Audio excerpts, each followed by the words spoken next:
Baik, bismillahirrahmanirrahim. Assalamualaikum warahmatullahi wabarakatuh. Alhamdulillah rabbil alamin wa bihi nasta'in wa ala dunya waddin wassalatu wassalamu ala asyrafil anbiya'i wal mursalin wa ala alihi wa sahbihi ajma'in amma ba'du. Perkenalkan, nama saya Rizky Faratul Anam dari Fakultas Usuluddin Prodi Ilmu Hadis.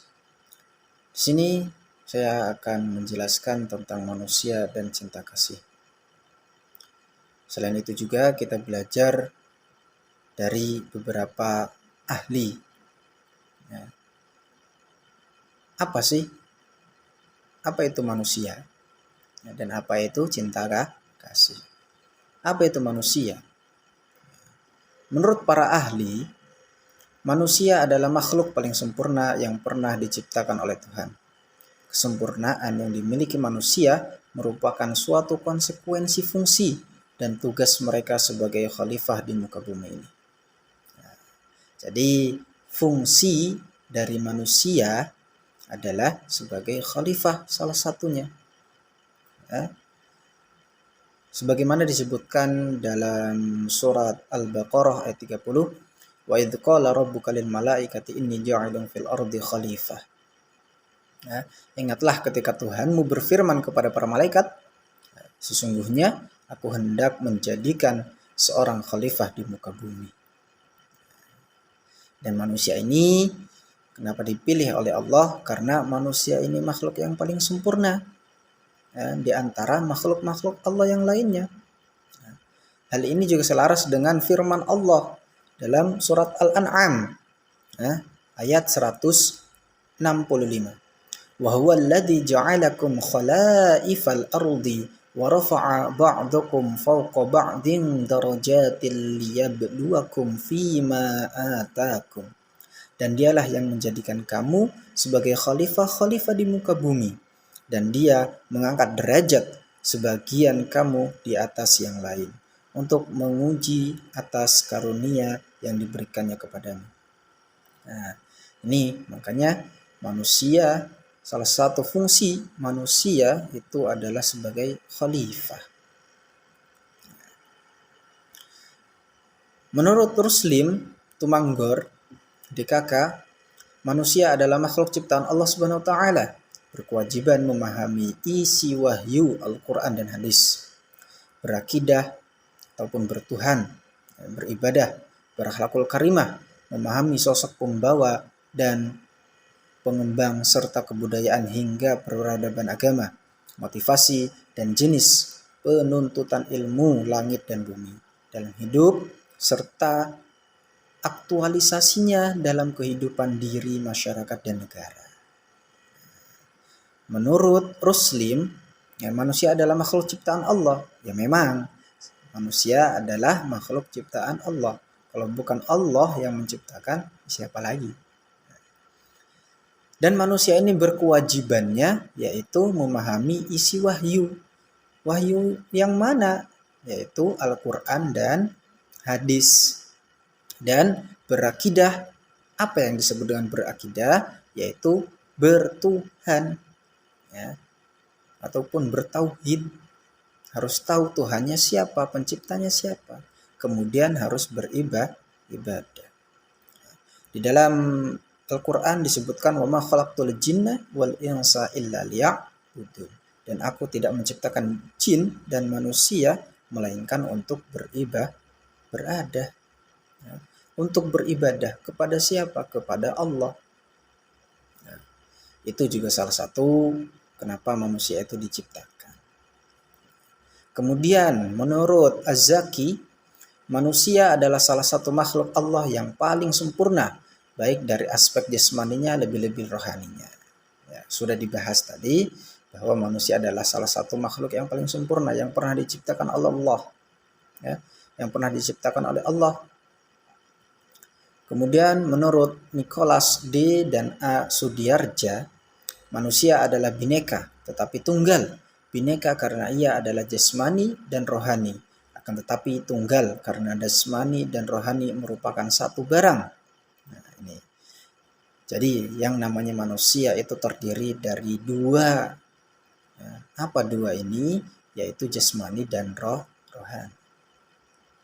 Maka manusia tidak bisa hanya memikirkan rohani saja dan juga tidak bisa memikirkan jasmani saja. Maka harus ada dan seimbang antara keduanya. Kemudian, apa itu cinta kasih? Ya, cinta kasih. Kita sekarang belajar dari para ahli-ahli ya, bukan menurut diri saya pribadi. Yang pertama, menurut Khalil Gibran, cinta ialah perasaan untuk dirinya sendiri. Cinta adalah kekuatan manusia yang paling tinggi. Cinta adalah sumber segalanya. Kita tidak akan dapat mewujudkan setiap impian kita tanpa cinta. Sedangkan terdapat perbedaan antara cinta dan kasih. Apa bedanya cinta dan kasih? Cinta lebih mengandung pengertian tentang rasa yang mendalam. Jadi cinta itu sebuah rasa. Sedangkan kasih merupakan pengungkapan untuk mengeluarkan rasa tersebut, mengarah kepada yang dicintai. Jadi cinta kasih ini saling berkaitan. Cinta adalah rasa dan kasih itu adalah cara pengungkapan. Ya. Bagaimana rasa itu bisa diungkapkan? Nah, itu berarti namanya kasih.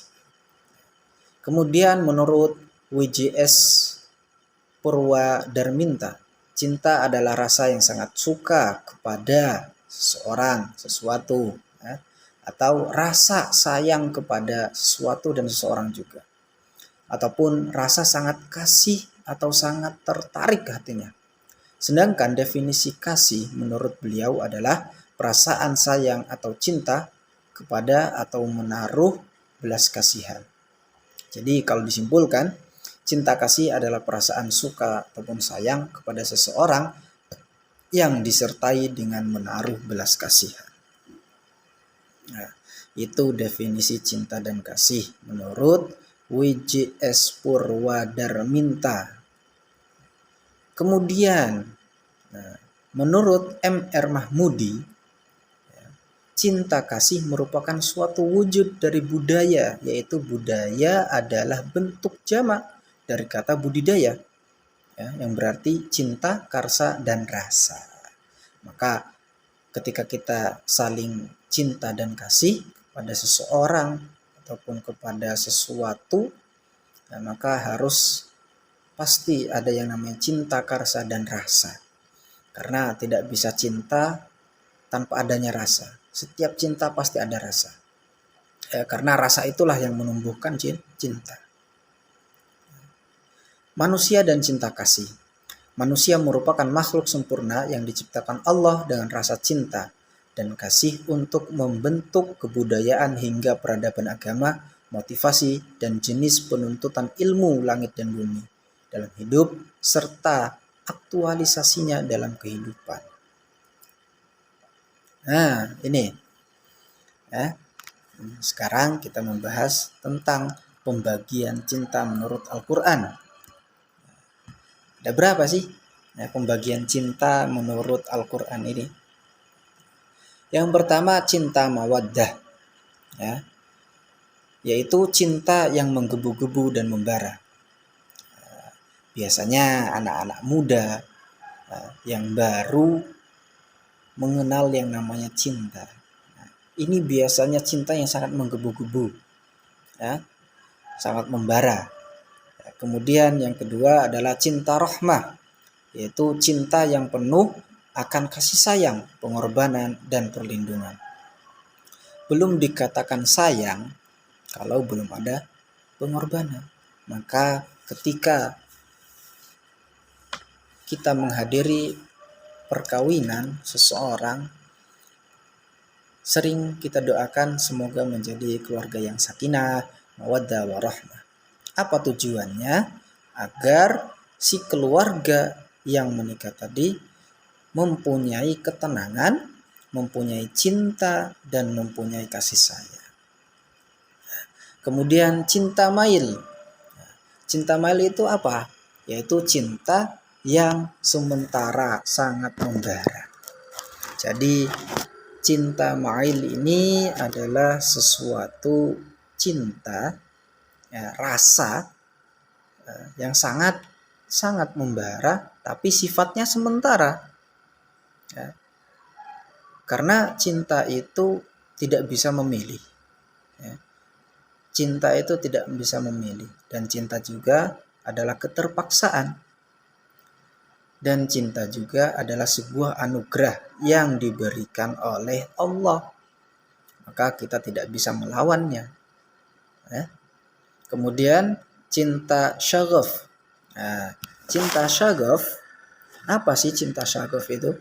Cinta syagaf adalah cinta alami yang sangat mendalam dan sangat memabukkan. Nah, ini ya, biasanya orang yang sudah terkena cinta, sudah mengenal cinta, itu pasti memabukkan. Itu yang disebut dengan cinta syagaf. Kemudian yaitu cinta ra'fah.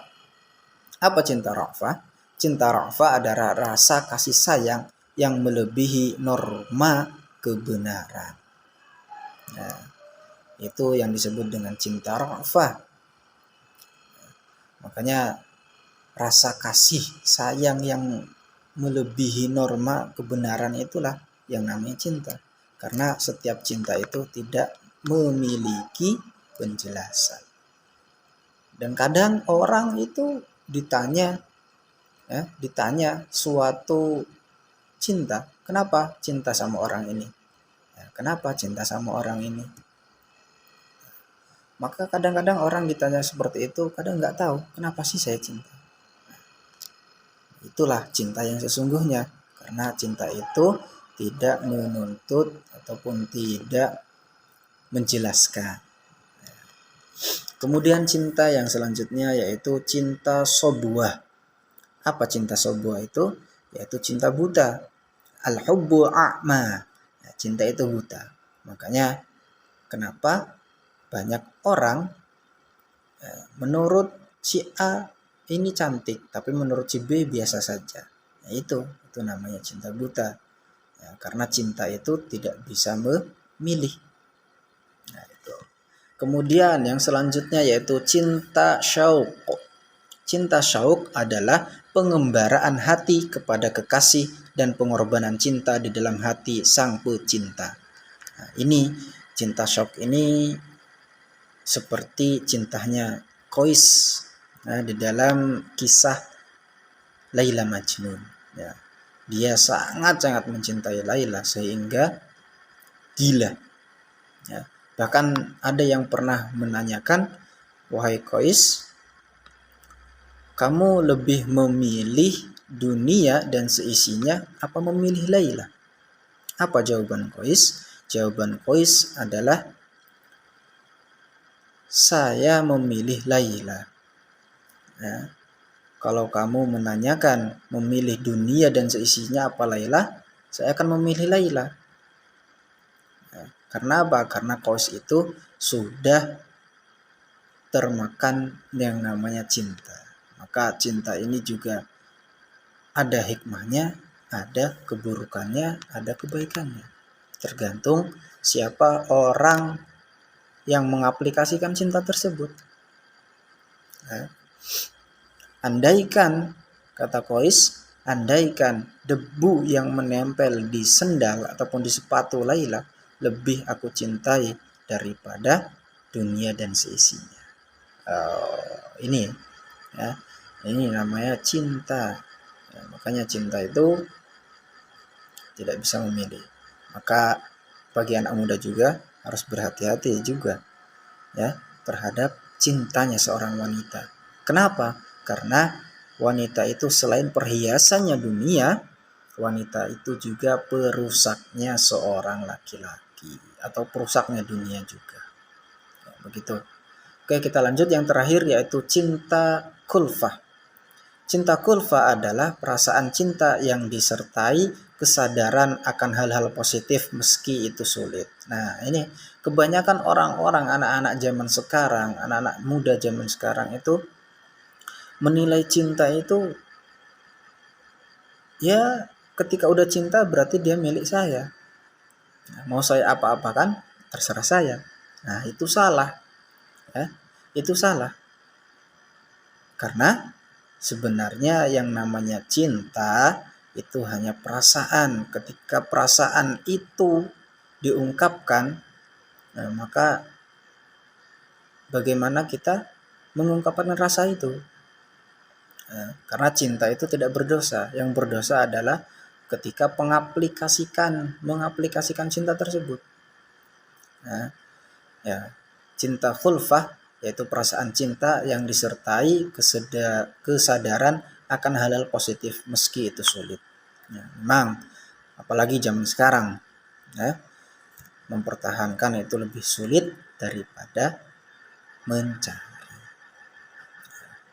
Mungkin ini saja ya yang bisa ataupun yang dapat saya sampaikan. Kurang lebihnya saya mohon maaf, untuk dosen juga saya mohon maaf. Terima kasih. Syukran. Wassalamualaikum warahmatullahi wabarakatuh.